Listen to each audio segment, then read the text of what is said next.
Bismillahirrahmanirrahim. Alhamdulillah wassalatu wassalamu ala Rasulillah wa ala alihi wa ashabihi ajma'in. InsyaAllah kita sambung lagi mudzakarah kitab Matan Safinatin Najah. Kita dah masuk pada fasal yang baru yang membincangkan tentang syarat-syarat wudu. Syarat-syarat sah wudu. Syarat-syarat sah wudu disebut dalam kitab kita ni ada 10. Cuma kalau tengok pada matan disebut syarat sah wudu. Syarat wudu iaitu syarat sah wudu. Yang lebih tepat syarat ini bukan sahaja untuk wudu, malah untuk mandi wajib juga. Dan juga mandi sunat. Jadi syarat sah wudu sama ada wajib ataupun sunat. Syarat mandi sama ada wajib ataupun sunat. Inilah syaratnya ada 10. Okey. Bila gugur salah satu syarat, maka wudu tidak sah, mandi juga tidak sah. Okey. Dua syarat yang pertama iaitu Islam dan juga tamyiz ialah syarat bagi setiap ibadat, bukan sahaja wudu dan juga mandi. Sembahyang, tawaf mesti disyaratkan Islam dan juga tamyiz. Jadi dua yang pertama syarat bagi setiap ibadat. Syarat yang ketiga syarat bagi setiap ibadat yang perlu kepada taharah. Syarat yang ketiga ialah syarat bagi setiap ibadah yang perlu kepada taharah, iaitu suci daripada haid dan nifas. Syarat ini diperlukan bagi setiap ibadat yang perlu kepada taharah, perlu kepada bersuci, sama ada salat, tawaf, apa dia lagi, dan sebagainya lah. Okey, kita baca. Yang pertama, syarat untuk sah wudu mandi wajib ialah Islam. Jadi orang yang kafir wudu mereka tidak sah. Itu. Dikecualikan daripada masalah ini, daripada syarat ini, ialah seorang kafir yang berkahwin dengan seorang muslim. Orang kafir itu bila mana suci daripada haid, tak boleh terus bersama dengan suaminya yang muslim. Sebab dalam mazhab Syafi'i mesti kena mandi dulu. Jadi perempuan itu dibenarkan untuk mandi wajib dan dia berniat, sahaja aku mandi kerana Allah Ta'ala, sahaja aku mandi wajib kerana Allah Ta'ala, dan niatnya sah walaupun dia kafir. Itu. Jadi dikatakan sah adalah kerana nak muliakan orang Islam, iaitu suaminya yang Islam. Sebab kalau dia tak mandi, suaminya tak boleh bersama dengan dia. Jadi sah niatnya walaupun dia kafir li darurah, kerana darurat. Kerana suaminya nak bersama dengan isterinya bila dah habis haid mesti kena mandi. Nak mandi mesti kena niat. Niat tu tidak sah. Sebab apa dia kafir? Tak kita kata sah li darurah. Tapi kalau dia perlu Islam, dia perlu Islam, perempuan tu lah. Tak. Tu. Kalau dia perlu Islam, dia kena mandi semula lah untuk mengangkat hadas, yang hadas besar yang ada pada tubuh badan dia. Mandi wajib sebelum ni itu tidak memadai untuk mengangkat hadas. Itu hanya untuk darurah sahaja. Itu hanya untuk darurah. Hilang darurat, terus kena mandi semula, ulang balik mandi. Yang kedua mesti tamyiz. Kalau tidak memayyiz tidak sah wudu'nya, tidak sah mandinya. Apa itu tamyiz? Tamyiz maknanya menjadi khilaf sesama ulama kita. Ada yang kata makna tamyiz ialah seseorang tu dah sampai satu umur yang kalau kita bercakap dia faham dan dia boleh jawab balik apa yang kita tanya. Umur berapa tahun? 5. Nama siapa? Muhammad. Sekolah kat mana? Tadika. Dia boleh jawab dah. Tu. Kalau kita tanya pun tak faham, ataupun kita tanya lain jawab lain, itu belum tamyiz. Ada sebahagian kata tamyiz ialah seseorang itu dah sampai satu umur yang menyebabkan dia boleh buat perkara-perkara asas, seperti makan sendiri, minum sendiri, istinja sendiri. Tu. Itu tamyiz lah tu. Anak kita mungkin 5-4 tahun tu dah tamyiz dah. Maknanya makan sendiri dah, tak perlu kita suap dah. Bila kita andas tu pun sendiri dah. Kita ajar 2-3 kali dia boleh basuh berak sendiri dah. Basuh kencing sendiri dah. Okey. walaupun umur belum cukup 7 tahun. Sebahagian ulama kata tamyiz ialah seseorang itu dah capai satu umur yang boleh membezakan kanannya daripada kirinya. Ada kata seseorang itu dah sampai umur yang boleh membezakan antara tamar dan juga batu. Jadi ada 4 pendapat yang telah saya sebut.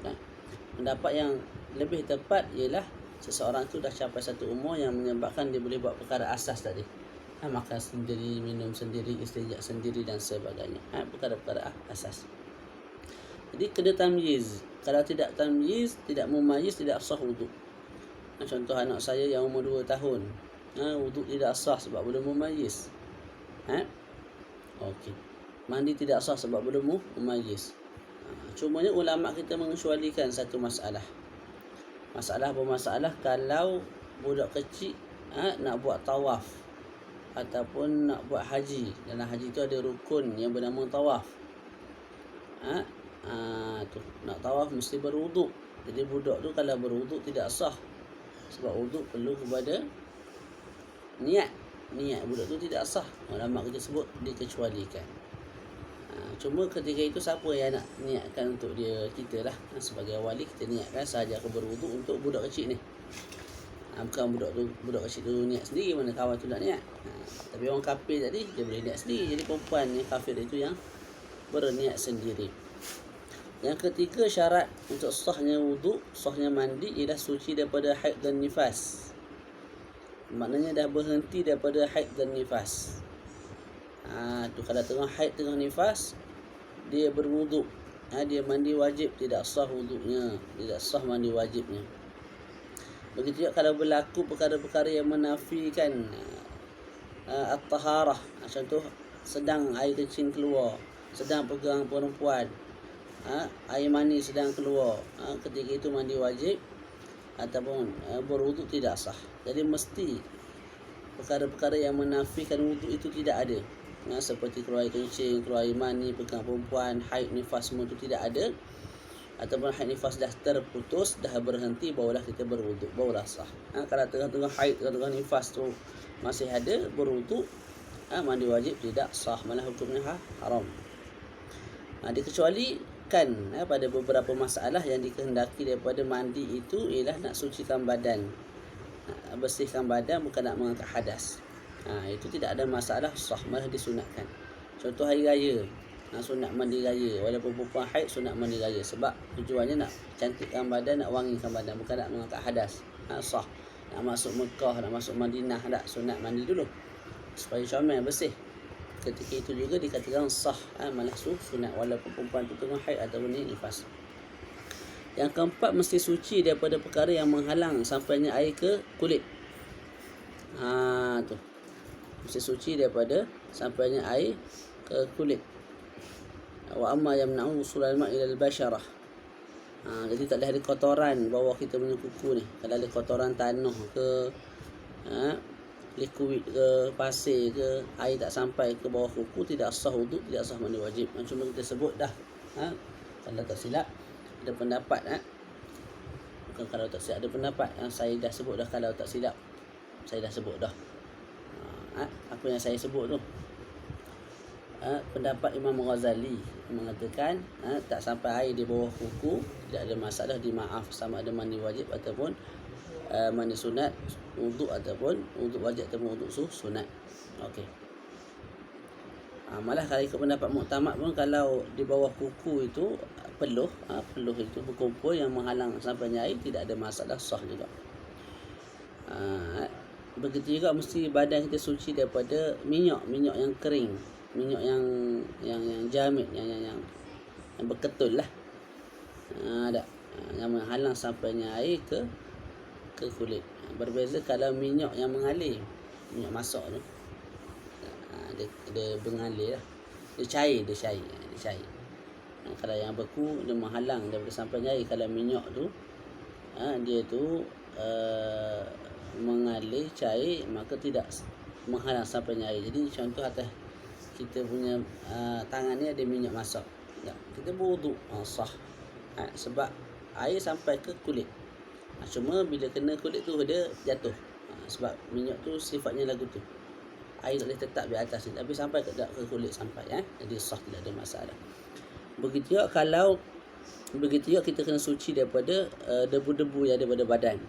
Kalau menghalang daripada sampainya air, kena sucikan. Kecuali lah kalau debu tu dah jadi satu juzuk daripada badan kita, boleh jadilah dia duduk di luar lama sangat tak mandi, jadi debu-debu yang ada pada badan tu dah jadi juzuk badan dia. Nak tarik, nak bersihkan debu, tak boleh, tak hilang. Kalau nak tarik debu tu sekali dengan kulit tertarik, tercabut, ketika itu tidak ada masalah lah. Dia sapu hanya atas debu tu. Wallahu a'lam. Wa alla yakuna 'ala al-'udwi ma yughayyirul ma'. Syarat keseterusnya yang ke 1 2 3 4 5. Hendaklah tidak ada di atas anggota badan perkara-perkara yang mengubah nama air. Asal nama air itu ialah air sahaja, air. Kalau ada perkara atas badan kita yang mengubah nama air, sampai kita panggil air itu dengan air Milo, air sirap, air tanah, air dakwat, air za'faran, tak. Ketika itu wuduk kita tidak sah. Contoh, kat muka saya ada debu, kat tangan ada debu, kat kaki ada debu, tak. Jadi saya berwuduk, sekali basuh tu jatuh air apa yang jatuh tu. Disebabkan warna coklat, orang panggil ni air debu, ustaz. Ketika itu wuduk, basuh kali pertama tidak sah, kena basuh kali kedua pula, sampai air yang jatuh tu putih. Orang panggil yang jatuh ni air, orang panggil air debu, tidak sah. Atas muka saya ada sabun, ataupun kita bawa suci muka daripada apa, kita cuci dengan Allahumma salli ala Muhammad, dengan bercuci muka lah. Jadi ada buih apa semua tak, kita ambil air, berwuduk. Basuhan pertama tu, air yang jatuh kita panggil air buih. Ketika itu tidak sah wuduk kita. Lepas tu lagu mana, bilas dulu, lepas tu boleh berwuduk. Bila jatuh air tu kita panggil air, kita tak panggil air buih. Waktu tu boleh sah. Dekat kaki kita ada tanah, bau berkepun, kita basuh muka, basuh tangan, basuh sapu kepala, kita pun basuh kaki. Basuh kaki tu, air yang jatuh mula-mula tu kita panggil air tanah, sebab banyak sangat tanah.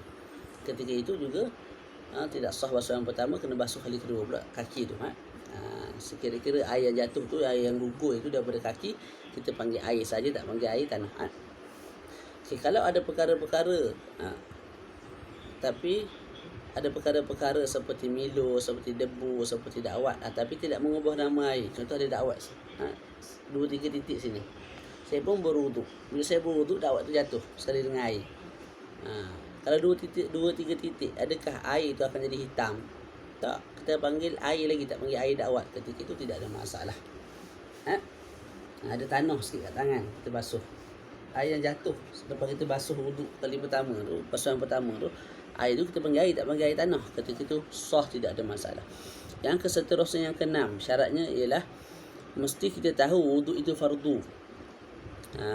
Kalau kita syak, ini fardu ke tak tahu wuduk ni, ketika itu tidak sah.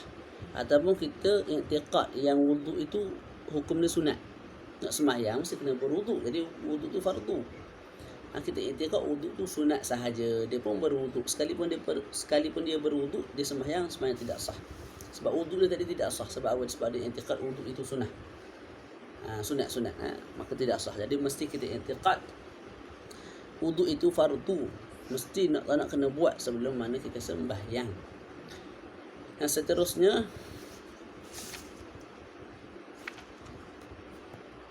yang ketujuh, wa alla ya'taqida fardan min furudhi sunnah. Kita tidak i'tiqad salah satu fardu daripada rukun-rukun wuduk itu sebagai sunat. Contoh, saya i'tiqad basuh muka itu sunat, sekalipun saya basuh muka ketika berwuduk, wuduk saya tidak sah. Saya beriktikad basuh tangan itu sunat, sekalipun saya basuh tangan ketika saya berwuduk, wuduk saya tidak sah. Lepas tu lagu mana nak sah? Saya i'tiqad semua sekali, saya macam mana nak sah? Saya boleh bezakan, muka, tangan, kepala, kaki fardu, telinga tak, lepas tu berkomor apa semua tu, itu sunat, maka tu sah jelas. Ataupun saya i'tiqad semua sekali fardu, saya i'tiqad basuh telinga tak, berkomor, masuk air dalam hidung, apa bagai semua tu, semua sekali tu wajib, fardu, tu sah juga. Ataupun saya i'tiqad sebahagian sunat, sebahagian fardu. Dalam wuduk ni ada yang sunat, ada yang fardu, tak, tu. Cuma saya tidak tentukan yang mana sunat, yang mana fardu. Itu juga sah. Yang tidak sah apa kita tentukan. Basuh muka ni sunat. Ketika itu kalau kita basuh muka sekalipun wuduk kita tidak sah. Okay. Pada masalah yang terakhir yang saya sebut, iaitu apa? Kita i'tiqad dalam wuduk ini ada perkara yang sunat, ada perkara yang wajib. Cuma kita tidak tentukan ini sunat, itu wajib.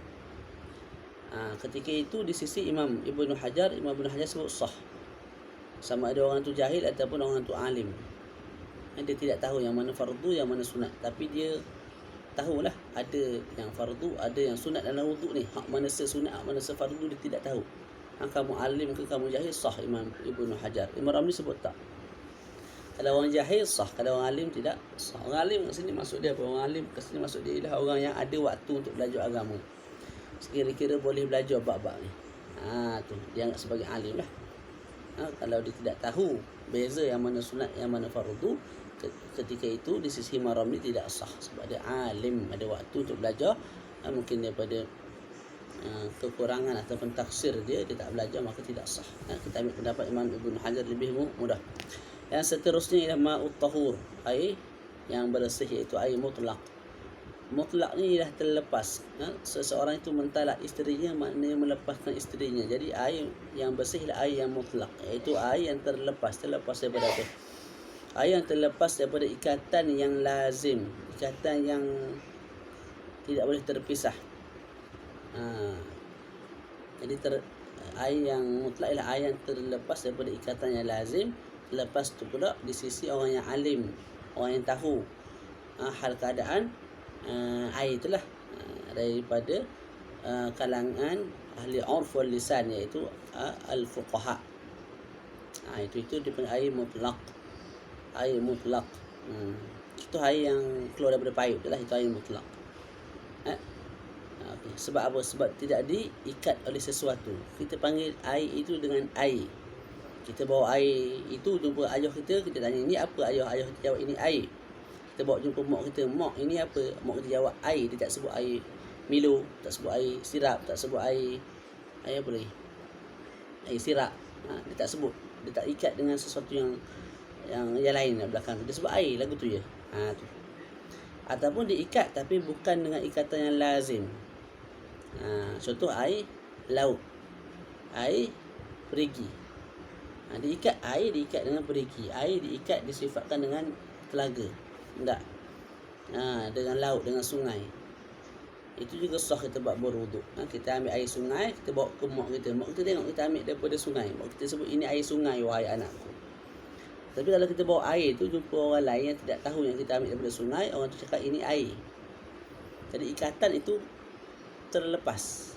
Kita jumpa orang yang tahu sumber kita ambil, dia jawablah ini air sungai. Tapi kalau kita cari orang yang tidak tahu, dia akan cakap ini air apa? Air sahaja. Dia tak sebut air sungai. Jadi ikatan dengan sungai itu ada kala diikat, ada kala tidak diikat. Berbeza dengan air Milo. Air Milo kita jumpa siapa-siapa, dia akan cakap air Milo. Dia tak sebut air saja. Air sirap, kita jumpa siapa-siapa pun dia akan cakap air sirap. Dia tak sebut air saja.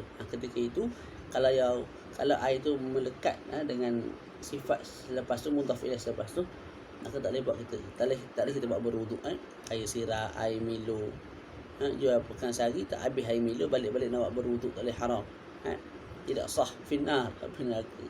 Habis tak syaratkan lagu tu.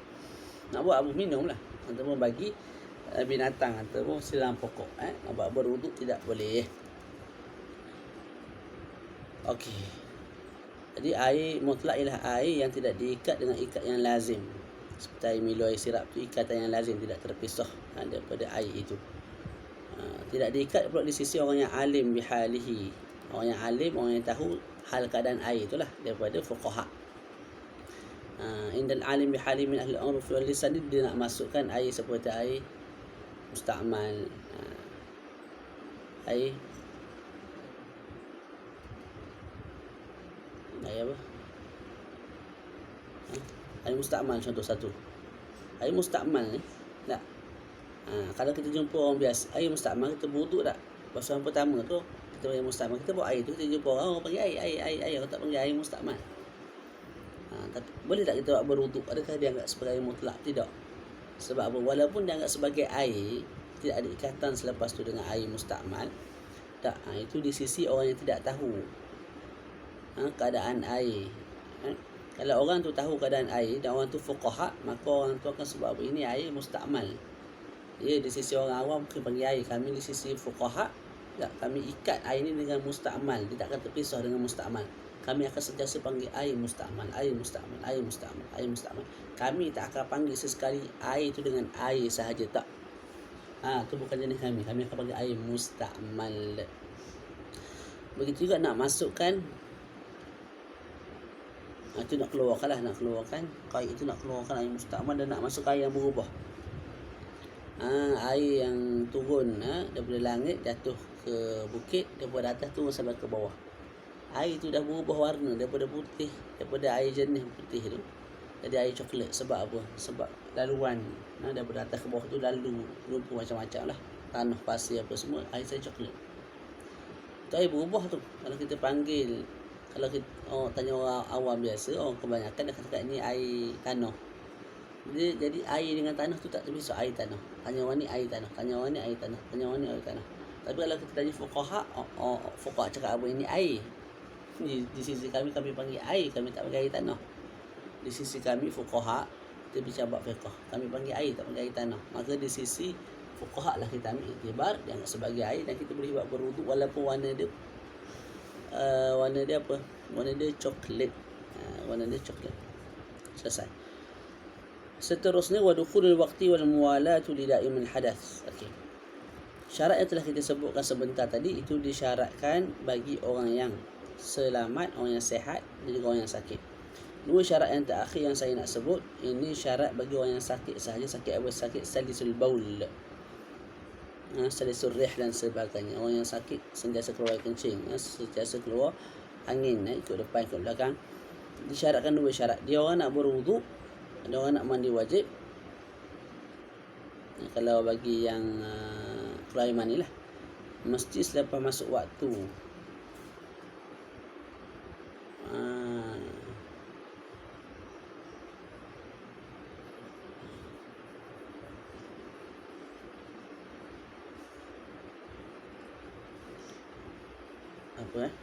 Semula tadi mesti masuk waktu dulu, dan juga mesti berturut-turut lidaimil hadath. Contohlah, saya ada sakit salisul baul, air kencing sentiasa keluar. Saya nak berwuduk, mesti selepas azan masuk waktu boleh saya berwuduk, boleh sah. Kalau sebelum masuk waktu tidak sah. Sebab apa tidak sah? Sebab boleh jadi air kencing itu berhenti ketika mana masuk waktu. Tak. Jadi ada kemungkinan air kencing itu berhenti dan kamu dianggap sebagai orang yang sihat. Jadi kamu tak boleh berwuduk dalam keadaan kamu tengah sakit. Tak begitu. Jadi nak berwuduk mesti selepas masuk waktu. Dia selepas masuk waktu tu dalam keadaan tengah sakit lagi, syarat bagi dia untuk berwuduk juga walaupun sedang sakit. Tak. Jadi kena masuk waktu dulu. Kalau orang biasa macam kita nak berwuduk, nak sembahyang zuhur, berwuduk sebelum masuk waktu, ada masalah? Tak ada masalah, malah itu yang diaulakan, disunatkan. Tapi kalau orang yang sakit hadas, daimul hadas ni, mesti berwuduk sebelum masuk waktu. Yang kedua syarat bagi mereka ialah al-muwalah, kena berturut-turut. Kena berturut-turut. Apa dia? Mereka mesti kalau yang salisul baul contoh tak, sentiasa keluar kencing, nak buat lagu mana? Bila masuk waktu tu, azan zuhur tak, dia pergi ke tandas, dia basuh kemaluan dia. Lepas basuh kemaluan dia molek-molek, dia pun ikat dengan perca kain. Tak, ikat slow-slow lah, jangan tarik-terik. Tak, rosok kawan tu, ikat pelan-pelan. Tutup bahagian kepala dakar tu, supaya kita dapat menghalang pengeluaran air kencing yang terlalu banyak. Lepas kita tutup tu, kita pun berwuduk dengan segera. Kena basuh muka terus, basuh tangan terus, sapu kepala terus, basuh kaki. Tak boleh basuh muka, lepas tu minggu depan pula nak basuh tangan. Ataupun 2 jam lepas ni baru nak basuh tangan, tak boleh. Kalau orang biasa boleh, betul-betul sunat, sini wajib bagi dia. Basuh muka tu, basuh tangan tu, sapu kepala terus, basuh kaki tak. Lepas tu terus kena sembahyang. Tak boleh buat lorak lagu tu, makan nasi dulu, tengok cerita dulu. Tak boleh. Kalau dia tengok cerita dulu, makan nasi dulu, kena ulang balik daripada awal. cabut perceraian tu, basuh kemaluan, lepas tu pasang perceraian balik, lepas tu berwuduk balik. Jadi susah lah mengulang balik perkara tu, perbuatan tu. Jadi lagu mana? Kamu pergi bersihkan kemaluan, pakai perceraian, berwuduk dengan segera, terus sembahyang. Begitu. Okey. Selesai kat situ lah. Ada 10 perkara.